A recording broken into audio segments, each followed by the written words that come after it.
बच्चों, किरण PCS classes में आप लोगों का स्वागत है। पिछले सेशन में हम लोगों ने देखा कि 1858 का एक्ट और 1861 के एक्ट के बारे में हम लोगों ने पढ़ा, और आज जो पढ़ना है तो 1892 का एक्ट, 1909 का अधिनियम पर चर्चा करेंगे और 1919 के अधिनियम पर चर्चा करेंगे। तो 1892 का अधिनियम जो था, तो 1892 के अधिनियम में क्या था कि इसमें भारतीय राष्ट्रीय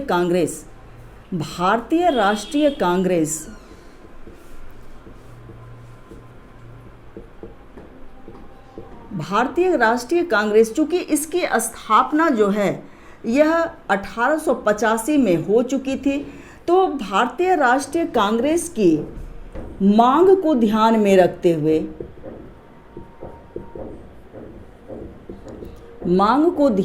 रख करके इस अधिनियम को पारित किया गया। तो किसके मांग को देखा, किसकी बातों को देखा, तो भारतीय राष्ट्रीय कांग्रेस जिसकी स्थापना 1885 में हुई थी, तो इसकी मांगों को देखते हुए, ध्यान में रखते हुए इस एक्ट को पारित किया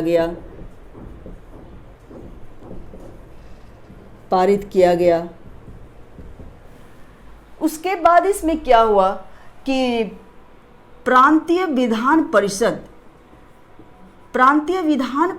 क्या था कि भारत परिषद का नाम जो है उसको बदल करके क्या नाम दिया गया, तो प्रांतीय विधान परिषद का। तो प्रांतीय विधान परिषद में अतिरिक्त या सरकारी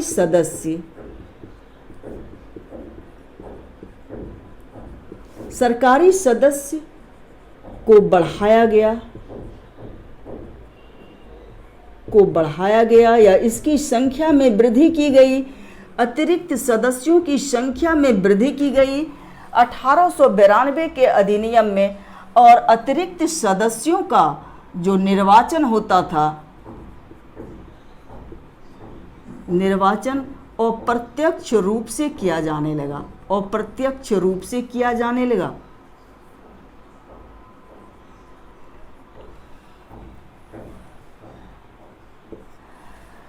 विधान परिषद जो है, विधान परिषद की शक्ति में, इसका जो पावर था, विधान परिषद की शक्ति में काफ़ी वृद्धि की गई।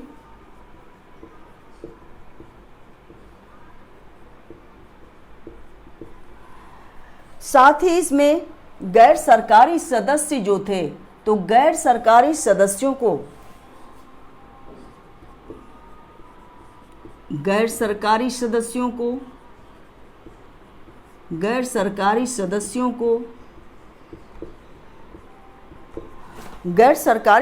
जो भी थे, तो गैर सरकारी सदस्यों को क्या किया गया कि इसको आर्थिक नीति,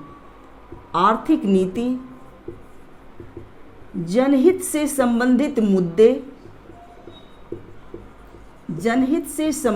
मुद्दे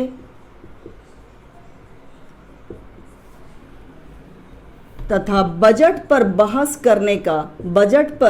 डिस्कशन करने का अधिकार मिला, लेकिन वोट देने का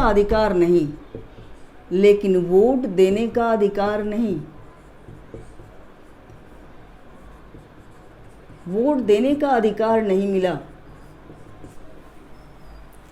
तो क्या क्या देखा गया कि 1892 के अधिनियम में हम लोगों ने कांग्रेस की मांग को ध्यान में रखते हुए इस एक्ट को पारित किया गया था। इसमें प्रांतीय विधान परिषद में जो सरकारी सदस्य थे, गैर सरकारी सदस्य, अतिरिक्त या गैर सरकारी, यहाँ लिखें गैर सरकारी सदस्य, अतिरिक्त या गैर सरकारी सदस्य को बढ़ाया गया। इसका निर्वाचन जो है अतिरिक्त सदस्यों का अप्रत्यक्ष रूप से होता था। विधान परिषद का शक्ति को भी बढ़ाया गया। गैर सरकारी सदस्य जो थे वह इकोनॉमिक पॉलिसी पर, आर्थिक नीति पर, जनहित से संबंधित जो भी मुद्दे होते थे और बजट पर डिस्कशन करने का अधिकार मिला, लेकिन वोट देने का अधिकार नहीं, वोट देने का अधिकार नहीं दिया गया। तो हम लोग अब आगे चलते हैं 1909 के अधिनियम में। 1909 का अधिनियम क्या था? 1909 का जो अधिनियम था, इस अधिनियम को हम मॉर्ले मिंटो रिफॉर्म कहते हैं। 1909 के अधिनियम को मॉर्ले मिंटो रिफॉर्म या सुधार कहते हैं। मॉर्ले मिंटो सुधार कहते हैं इस अधिनियम को। अब मॉर्ले कौन था? तो मॉर्ले जो था वह इंग्लैंड में राज्य सचिव था भारत का, या सेक्रेटरी ऑफ स्टेट था, सेक्रेटरी ऑफ स्टेट। और मिंटो जो था वह वाइसराय था। तो 1909 का अधिनियम जो है वह सबसे चर्चित अधिनियम है, क्योंकि भारत में सांप्रदायिकता का जो बीज बोया वह किसने बोया? तो लॉर्ड मिंटो को क्या कहते हैं?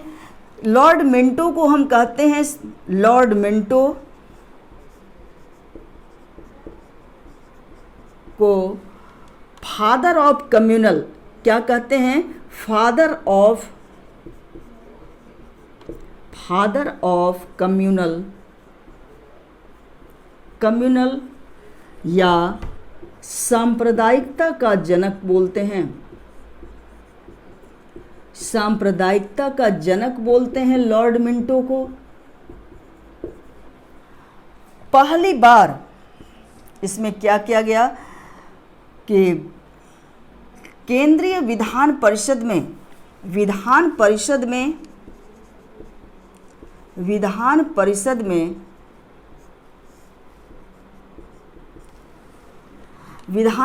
में मुस्लिमों को प्रत्यक्ष निर्वाचन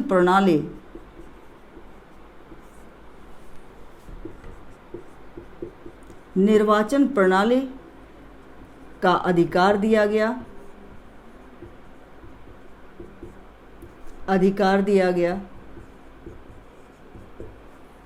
प्रत्यक्ष निर्वाचन प्रणाली का अधिकार दिया गया।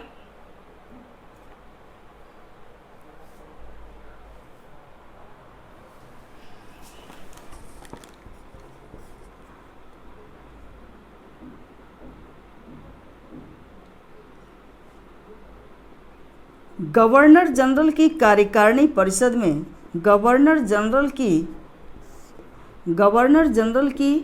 कार्यकारिणी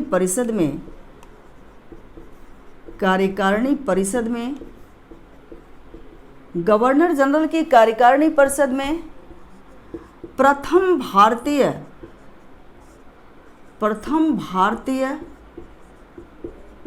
सच्चिदानंद सिन्हा को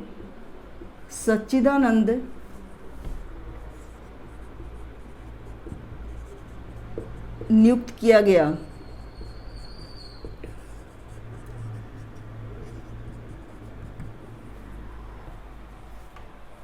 इस अधिनियम के द्वारा फूट डालो और शासन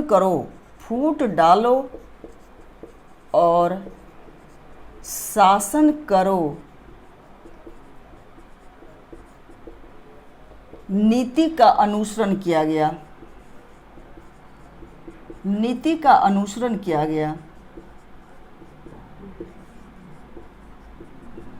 इस संदर्भ में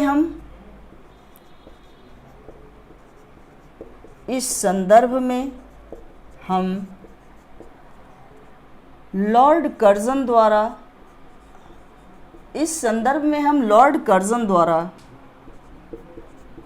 बंगाल के विभाजन को देख सकते हैं। बंगाल विभाजन को देख सकते हैं।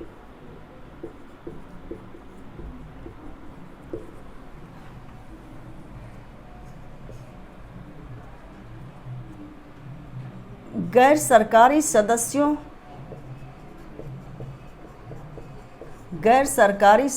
की संख्या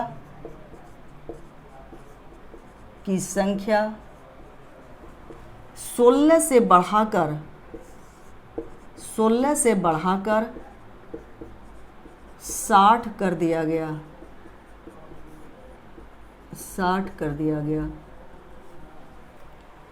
तो क्या क्या हुआ इस अधिनियम में, तो हम लोग एक बार इसको ओवरव्यू कर लेते हैं कि 1909 के अधिनियम को हम क्या कहते हैं। तो मॉर्ले मिंटो सुधार कहते हैं। मॉर्ले कौन थे? तो मॉर्ले जो है वो इंग्लैंड में सेक्रेटरी ऑफ स्टेट थे और मिंटो भारत के उस समय 1909 में वाइसराय थे। लॉर्ड मिंटो को हम क्या कहते हैं?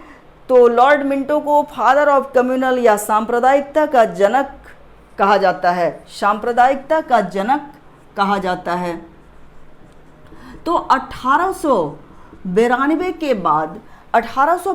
के बाद कुछ ऐसा किया गया जिसमें कि वाइसराय जो थे और या ब्रिटिश क्राउन जो था, उन्होंने यह सोचा कि भारत में फूट डालकर शासन करने का पॉलिसी को उन्होंने एडॉप्ट किया, अपनाया।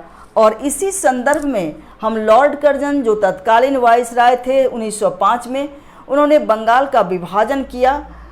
यहाँ ये विधान परिषद में मुस्लिमों को प्रत्यक्ष निर्वाचन प्रणाली का अधिकार दिया गया। गैर सरकारी सदस्यों की संख्या जो है वह 16 से बढ़ाकर 60 कर दी गई। अब हम लोग चर्चा करेंगे 1919 के अधिनियम पर।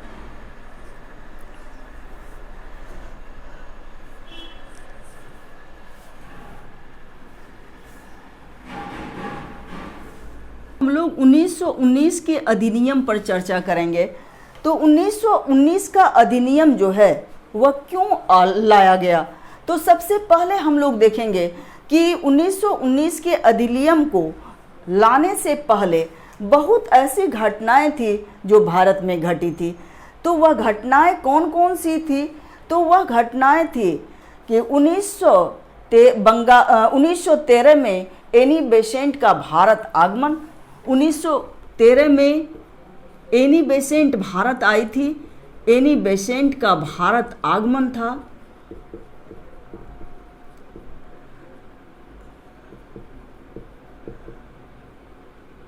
पूर्व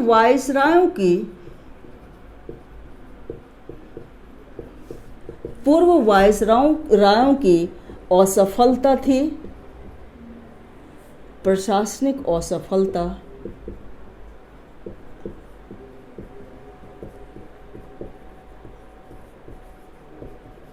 राजनीतिक असफलता,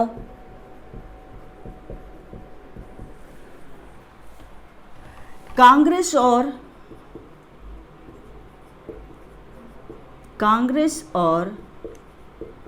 मुस्लिम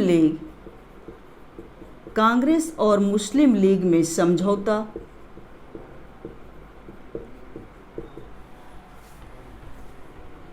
प्रथम विश्व युद्ध,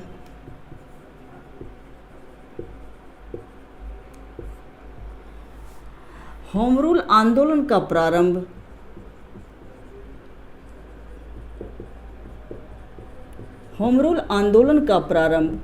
ये तमाम कारण थे जिन्होंने कि 1919 के अधिनियम के बैकग्राउंड को या इसकी पृष्ठभूमि को तैयार किया। क्या क्या हुआ कि 1913 में एनी बेसेंट भारत आई, उन्होंने होम रूल आंदोलन का प्रारंभ किया। पहले के जो वायसराय थे उनको प्रशासनिक और राजनीतिक रूप से वह असफल रहे थे। कांग्रेस और मुस्लिम लीग में 1916 में लखनऊ पैक्ट हुआ था।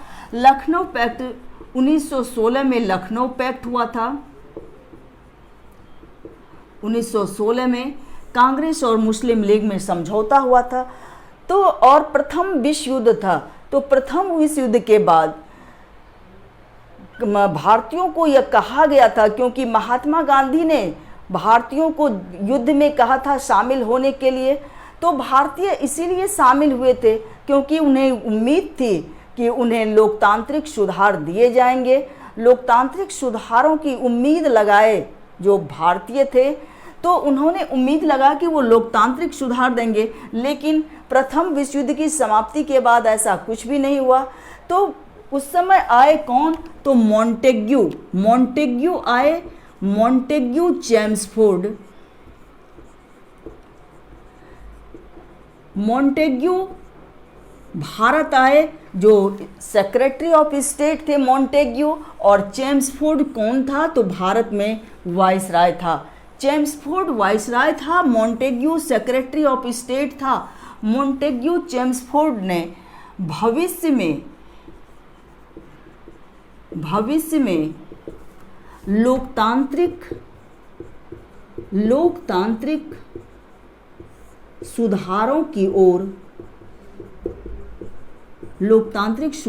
की ओर संकेत किया,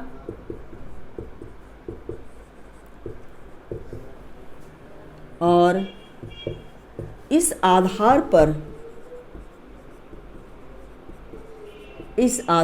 पर यह अधिनियम, यह एक्ट पारित किया गया। इसके मुख्य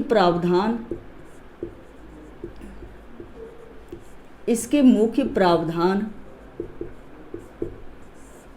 क्या क्या थे? तो सबसे पहले था इसमें प्रांतों में द्वैध शासन, प्रांतों में द्वैध या दोहरा शासन। प्रांतों में द्वैध शासन को इन्होंने लाया। किसने लाया? तो मॉन्टेग्यू चेम्सफोर्ड ने लाया। इन्होंने प्रांतों में द्वैध शासन को लाया। तो इसको हम क्या कहते हैं कि प्रांतों में द्वैध शासन को लाया। उसके बाद केंद्र में द्विसदनात्मक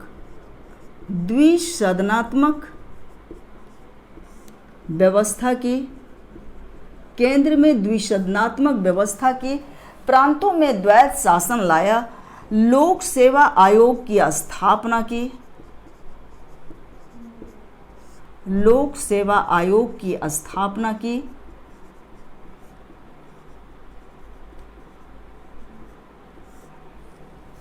सांप्रदायिक निर्वाचन का दायरा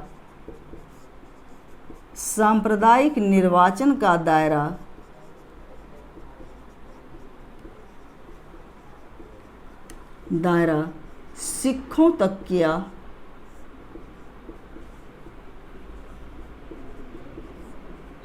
सिखों तक कर दिया। द्वैध शासन का जनक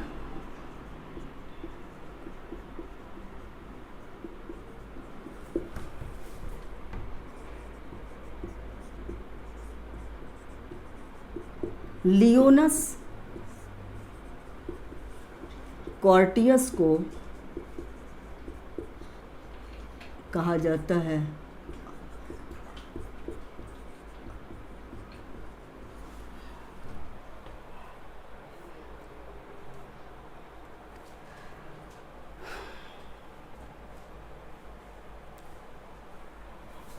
तो प्रांतों में जो द्वैध शासन किया,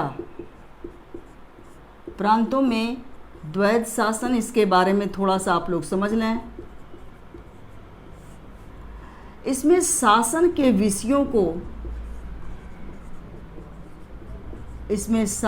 विषयों को दो भागों में बांटा गया, दो भागों में बांटा।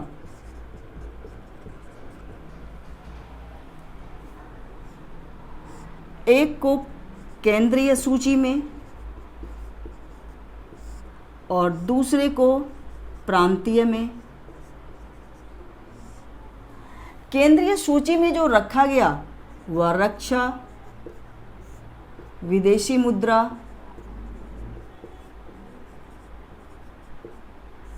और आयात निर्यात।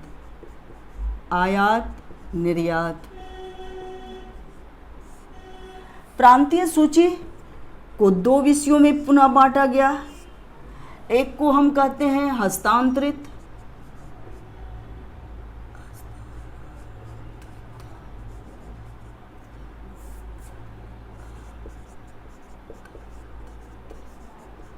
एक को कहते हैं आरक्षित।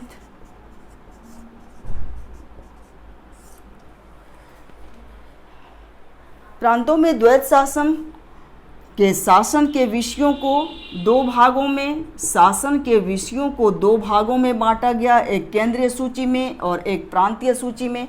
रक्षा, विदेशी मुद्रा और आयात निर्यात को केंद्रीय सूची में डाला गया और प्रांतीय विषयों को दो भागों में बांटा गया, एक हस्तांतरित और एक आरक्षित विषयों में बांटा गया।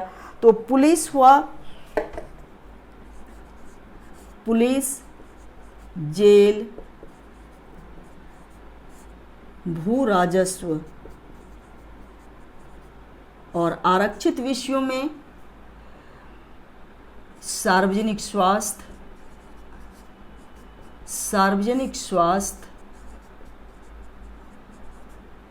सिंचाई और कृषि को रखा गया। इसमें भारत के राज्य सचिव का वेतन, इसमें और एक हुई घटना कि भारत का राज्य सचिव का वेतन जो था, भारत के राज्य सचिव का वेतन, भारत के राज्य सचिव जो secretary of state East India Company के board of director, board of control को समाप्त करके जो भारत के राज्य सचिव का पद बनाया गया था और उसकी सैलरी जो दी जाती थी भारतीय राजस्व से, तो 1919 के अधिनियम के द्वारा भारत के राज्य सचिव का वेतन अंग्रेजी राजस्व या ब्रिटिश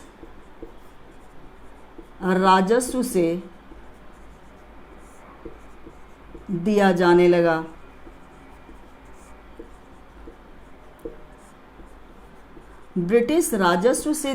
लगा। तो इस प्रकार हम लोगों ने देखा कि 1919 के अधिनियम में क्या क्या हुआ। तो भविष्य में लोकतांत्रिक सुधारों की एक घोषणा की गई और यह सुधारों की ओर संकेत किया और एक घोषणा की मॉन्टेग्यू चेम्सफोर्ड ने। कौन सी घोषणा की? तो 20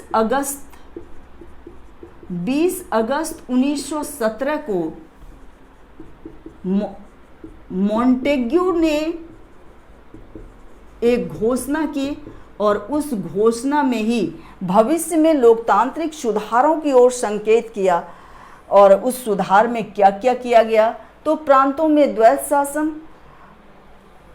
शासन का फादर किसको कहते हैं? तो लियोनस कार्टियस को कहते हैं।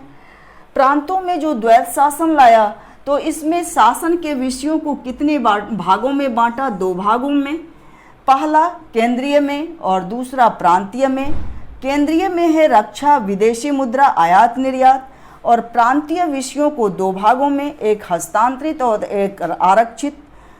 पुलिस, जेल, भू राजस्व हस्तांतरित में था और आरक्षित सार्वजनिक स्वास्थ्य, सिंचाई और कृषि में। इसमें एक लोक सेवा आयोग की स्थापना की गई। तो किसके रिकमेंडेशन पर?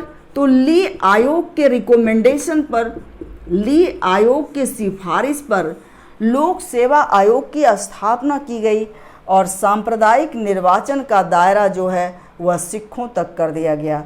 भारत का राज्य सचिव का वेतन ब्रिटिश राजस्व से दिया जाना प्रारंभ किया गया। तो आज का क्लास हम लोग इतना तक देखते हैं और अगर आप लोगों को क्लास अच्छा लगे तो आप लोग सब्सक्राइब करें, शेयर करें, लाइक करें। धन्यवाद।